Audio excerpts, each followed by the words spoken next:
Well, Liz, thanks so much for taking some time to hang with me today. I appreciate it. Thanks. It's great to be here with you.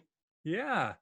All right. I want to know, as someone who's been doing bookkeeping and tax preparation for many, many years, and I know that you focus primarily on female solopreneurs, which is very interesting. Like I never even knew that a tax preparation person or bookkeeper that would kind of niche down like that, but it makes sense.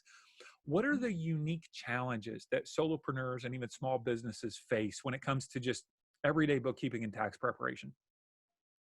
Sure. Regarding the bookkeeping, many times they forget to record their expenses properly or how to manage keeping track of their open invoices. So being able to stay on top of it for them and help them manage that really alleviates a lot of headaches. I mean, I have never done my own bookkeeping or taxes. I did my own taxes like early in marriage when it was like no big deal, like Mhm. two, you know, lower income people just Yeah. trying to, it was easy. What do you call that? The 1090 form? Is that what it's called? 1040, 1040. 1090 is what you get when you're, yeah, yeah, yeah. Look at that. I don't even know 1099. what I'm talking Yes. about. 1040. Okay. So I did it then, but then when I was a pastor for 10 years, obviously I had someone doing the bookkeeping and all of that. And then when I started my own businesses like 12 years ago, I've always had somebody do bookkeeping. I can't even imagine being a solopreneur and doing my own bookkeeping and taxes. I mean, I guess people do it just to save money, but it just seems really overwhelming to me. It's so true. Many times it's over their heads. It's been able to help customers truly focus on their passion and let me handle the other half, and helps alleviate a lot of the stress. Yeah, absolutely. So when you work with a client and you kind of alluded to it there, like what is your ultimate goal for her? My ultimate goal is to have them pay the least amount of taxes and be able to maximize on their income. You know, Now, when you say least amount of taxes, what are you doing here, Liz? Are you doing some shortcuts, some super like ninja moves, or Not at all. Just allowing them to truly maximize their deductions that you may not think about that you can use to reduce that tax liability. sure, okay, because that's like your thing, like that's what you're focused on all the time. You know all the rules, regulations, and deductions, and as a business owner, solopreneur, we're oftentimes focused on how do we grow our business? What are we doing for our Correct. clients? We're not thinking about taxes and bookkeeping all the time. So we may Correct. miss something, is what you're Sure. saying. Absolutely. Yes. Okay. So we're in the midst of, now people may be listening to this at different times, but we're still in the midst of this stinking pandemic. Hmm. And we're recording this in September 2020, which people are now going, okay, end of the year is coming up, thinking about taxes. Yes. How has this pandemic and COVID possibly impacted my business in terms of taxes and bookkeeping? What are some of the headaches that business owners need to avoid as they're thinking about bookkeeping and taxes in relation to the pandemic? In relation to the pandemic, truly, if you applied for any kind of SBA loan or payroll protection, that can affect your taxes in the end of the year. I really would like to talk to somebody if they did do a payroll protection plan, that they understand that they have a clause in that loan where they can, write off, have forgivable up to 75% of that loan, but provided that you stayed within the guidelines. And that's where your bookkeeping comes into place, because I'll be able to then book those funds in the right category so that they can show their lender that they use those funds for that purpose. So that's Okay. one area that COVID has added a little bit more policing, if you will, to So keep track if of they that. got a PPP or payroll protection program loan, Yes, plan. yeah, and they call it a loan, but it's forgivable. You're saying 75%. I thought it was 100% forgivable. Not, nope. 75% if you've maintained your salary and or your employees on the books. Okay. And then the SBA loan is more of that's a long-term business loan. Correct. Correct. Okay. At a lower rate. Yes. So if you took either one of those things, that is going to impact your bookkeeping and taxes, and you got to make sure that you're like following the guidelines is basically what you're saying. That's correct. Yes. Okay. What's another headache that solopreneurs need to avoid? Very commonly, especially if you're a solopreneur, and is making sure you have separate bank accounts, one for your personal and one for your business. You never want to commingle your funds. You can create a big headache with the IRS. You'll have inaccurate books, and you'll have inaccurate information when you do your taxes. So I highly recommend have a separate bank account only for your business. Okay, so let's just say I'm starting a business. I'm doing like a network marketing or direct sales type thing. Mhm, I've signed mhm. up to sell rodent and fields or whatever it's called, all that fake stuff. Yes. Um, or let's say I am starting to sell crafts at on Etsy. Sure. Okay. And I don't have a business license. I don't Yes. have, I'm not incorporated. I don't even have business cards. Okay. Do I No need a problem. separate bank account? Yes. Why? Yes. You don't need to be, you don't even have to have a business. You don't have to go to the bank and say, I need to have a business account for this other account, basically. You just want to have it separate so that in case you were to be audited, your records are all in one place. And it shows that you did not commingle your funds with your personal finances. So you don't have to be incorporated or have a true business, but it'd be good practice to just keep it separate. Okay. And all of this, it feels like a lot of the things that we do in terms of bookkeeping and taxes is all just in case that deadly like piece of mail arrives in your inbox, right? Like Correct. it's all Correct. just making sure that you've got your T's Good crossed and prevent, your I's dotted. right. Good preventive medicine, right? Okay. So one headache, you said, got to make sure you're following the guidelines on PPP and SBA. The second is no commingling of business and personal funds. Make sure you get that separate bank account. Right. What's another headache that entrepreneurs need to avoid? Well, this season with COVID, for the first time ever, that self-employed people were able to apply for unemployment. And unemployment, although may help them, which is great that we had that ability, I highly recommend that they have withheld taxes while they were receiving that unemployment, once again, for preventative measures, so that you're not slapped with extra taxes at the next year. So I highly recommend to withhold at least 10 to 15% of what you're receiving and just leave it alone and put it on a savings monies for your tax liability. And Yes. so are we going to be taxed on that unemployment money on both a state and federal level, or does it depend on the state? What does that look It like? will depend on the state. Typically, unemployment is only taxed on the state level, but because COVID's laws and rules are changing dynamically every day, we won't know until November, maybe December, as to what they decide to land on for self-employed people. Because we never, as a self-employed person, you never paid into unemployment. Now all of a sudden you've got this money that got to you. I mean, I like to err on cautious and have you be prepared to have the funds in case you have to pay it back or be taxed on it, then not have it. Okay. That makes Okay. sense? Oh, of course. Absolutely. Otherwise, I'm paying for my taxes on a credit card. Yes. Right? Yes. Oh man, I've never done that, but that would be painful. Yes. What are some other things that solopreneurs need to be thinking about during this season? Oh, they need to, good question. Give me a second. Oh, good. Sorry. So we talked about Phoebe. Phoebe is my editor. PPP, we talked Yep. about the loan, with SBA loan, we talked about unemployment and keeping your We talked. The last one was failing to invest in your business. there you go. Yeah. So let me ask that question again. Okay. Okay. Now, do you want to do? Yeah, and we can do we can do two more. Okay, we'll do failing to invest in your business and then failing to maximize your deductions. Okay, by Okay. doing it on your own. Does that sound okay? Yes. Cool. So, what are some other challenges, headaches that solopreneurs need to avoid during this time? Well, the other thing that you can really maximize is, especially if you've got the funds from the SBA loan to be able to do is to truly invest in your business. This is a good time to take a good look at what's working or what's not working regarding your bookkeeping or your tax situation and work with a professional. Another great resource would be to work with a business coach or a marketing coach to help them grow their business. So that this is a time where we're kind of in limbo a little bit. We're busy, maybe not so busy, but truly take the time to focus on your business during this time. Yeah. Hmm.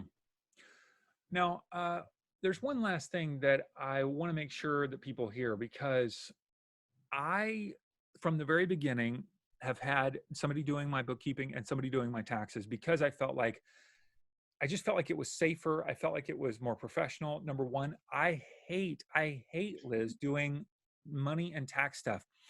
The other day, I went through an assessment called the Berkman assessment. Okay. And it talks through about all your interests in life.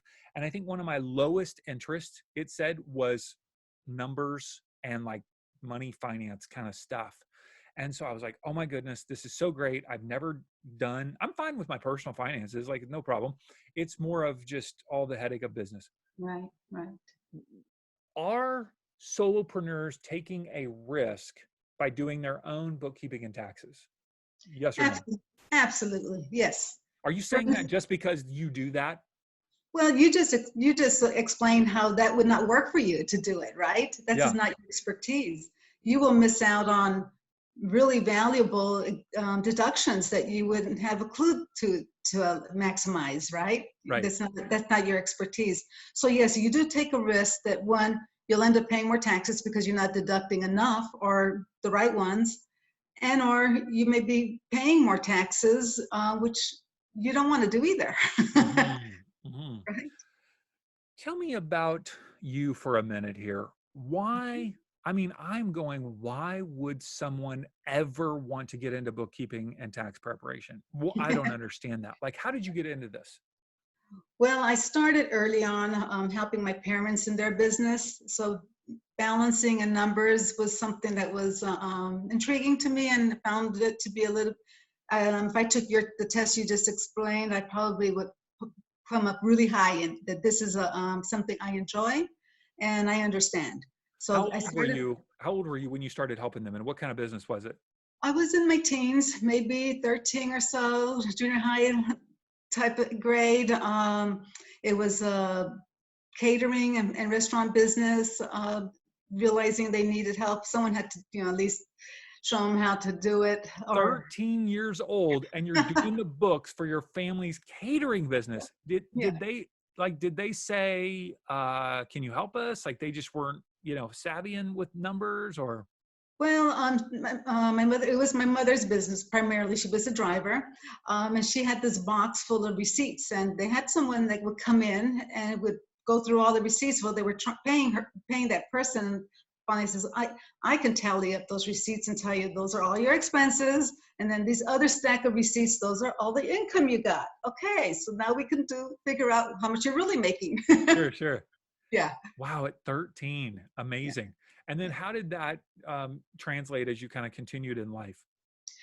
Well, I've worked in banking software companies. I really went more in the analytical side of stuff because I like numbers and analysis. That's what I did on my earlier, and worked with a lot of software companies, data management and just data mining, if you will, bank software, bookkeeping software back when it was really awful, but now it's much better. So that kind of evolved. That evolved through the years, and then I decided I'm going to do taxes, and I'm going to take a class and see if this is something I like, and realized I like it. And for a little while, I stopped doing it because I got busy with raising kids and had, doing other things. And then I went back to it when I realized, oh my gosh, they're charging so much money to do taxes, and it's really not that hard. And why, especially solopreneurs who don't have a lot to, they're not coming in with tons of boxes of stuff. So when I worked with a commercial, very brief period of a big commercial tax firm that I won't say who they are, Unnamed. and unnamed, and realized that wasn't fair. It wasn't fair to the client. I didn't feel anyway. So that's how I started. I mean, it's been now over 5 years doing it on my own, and then just organically, people would come to me and say, what are you doing? And I said, I'm going to do taxes. And I'm like, great, I'm going to start a new business. And I'm a masseuse and I don't have any business, or I don't have this or that. It's great. You're the perfect client. It's wonderful. So Yeah. amazing. Okay. What do you enjoy the most about working? I know you like the numbers itself, but what do you like the most about owning your own tax and, bookkeeping business? Well, I love the freedom, right, of being able to do a business that you enjoy and that you like. And then I love helping someone have their business run and manage well, so that they could do what they truly enjoy. Hmm. Um, I wouldn't be able to be as successful as you are doing what you're doing, but I would love to help you be successful so you don't have to do what I do, right? That's Or people, brilliant. so that's the way, that's how it's translated. And it really, it's a win-win, and that feels good. Yes. Yes. You are also, people should know, a triathlete. Yes. How Yeah. did you get into this? And Good I question. mean, and you're no spring chicken here, all right, Liz, Yes. and you're doing amazing things. Yes, I started about 5 years ago. I was already cycling and doing a lot of miles, and I went across a friend and said, I would love to ride with a group. And they said, you should check out this group. It's a predominantly female triathlete group, and see what you think. And I was like, oh no, I'm never doing a triathlete. I'm triathlon, and that's just not what I'm going to do. So it's been about 5 to 6 years now, and fast forward to, yes, I do truly enjoy it. Swim, bike, run is a lot more fun than just riding, although riding is my specialty. Um, and it's been fun. I really enjoy it, yes. And how many triathlons have you competed in? I have done, I don't know, maybe 10 or so of the Olympic distances. Last year was my first half Ironman, which is 70.3. And this year with COVID, all of my races got canceled. So it's been a rough year. Yeah, yeah, that It is really tough. has. Yeah. Yeah. Well, I mentioned to people in our opening that we actually work together. And I wanted to just take a minute toward the end of our time um, to ask what, before we started working together, what were you trying to do, and what were you experiencing in the process? Well, when I first started working with you, is that I was really stressed. I was stressed and I was feeling really overwhelmed, really bad at marketing. So when I reached out, hearing you talk to other people, following you in your podcast, and seeing how you're helping clients and giving great information, I really realized, I really need to do this. This would help my business. And in doing so, it really has freed me up to think about truly how to grow the business, but also giving me the confidence that I needed to help me move forward with doing the business. But I was kind of all over the place, not my expertise, right? Sure, sure, sure, Yeah, sure. yeah, And I'd let people know you have been working full time at a full time job and doing tax and preparation as well, which is yeah, very common. As people are growing a business, it's oftentimes something that they're doing on the side right, until it can grow into a full time, yes, endeavor. And so that makes it very difficult. Like you said, you felt scattered. That's a pretty normal feeling when you're trying to balance all of these different responsibilities. yes. Yeah. So true. Very, very, is very true. So, What's it been like working with me over the last few months? What's that like? If people are kind of wondering, like, who is this guy? What's he all about? yeah. Well, you've helped me really be focused and really tap into that I'm doing the right thing. I'm in the right lane to do my business. And you're a great encourager. I really appreciate your patience, your knowledge of pointing me in the right direction when I'm feeling like I'm totally stressed out, or kind of help bring me back. It's like, it's okay, it's going to be fine. You're quite a true coach of really encouraging someone to take that dip, go, you could do that triathlon. Yeah, Like, yeah, yeah. no. But yes, you definitely are an encourager, and I truly appreciate and in trust when you do push me and give me that nudge to take the next steps, which has been really good. So fun. Well, Yeah. I love what you're doing, and I love you're growing, and we're growing together, and Yeah. it's super fun to watch you do that. Thank you. So, if people want to work with you, I know you offer a free consultation where you'll spend a few minutes on the phone with them just to understand their business or what they're trying to accomplish. What do you do during that consultation time? So I do a 20-minute tax and bookkeeping assessment with the client just to get understanding of what their needs are, where their pain points are, and see how I can help them. Truly, our goal is always to help them save money, right, and reduce their tax liability. I promise to listen to them and see where the pain points are so that I can assist them. Not everyone, as you know, is the perfect client, but I definitely would like to talk with someone to see if we are a fit or how we can put them in the right direction if they just need some fine tuning. Yeah. That, And yeah, especially female entrepreneurs, business owners, and solopreneurs. That's kind of your sweet spot and people that you yes, love to work with. absolutely. Good, good, Yes. good. And so where can they reach out to you and schedule a time to book a call? Sure, they can go to our website. It's called taxtime365.com. And you could go to the contacts page. So it's taxtime365.com/contact and schedule a time. And I'll be happy to speak with them. It's awesome, Liz. I appreciate this. This is timely advice for any business owner. Can I also ask you a question? Do you also do taxes for individuals, not just business people? Yes, yes, Okay, yes, so if somebody's listening and they're going, "Hey, I've got, I'd love for somebody to just do my taxes," you're open to doing absolutely. that as well. Oh, absolutely. Yes, Yeah. yes, Awesome. Okay, yes. taxtime365.com. I love that URL. Super Thank you. easy /contact, and you can book a time to connect with Liz. All right. Thank you so Absolutely. much, Liz, for taking some Thank you. time educating us. Thank you very much. Great to be here.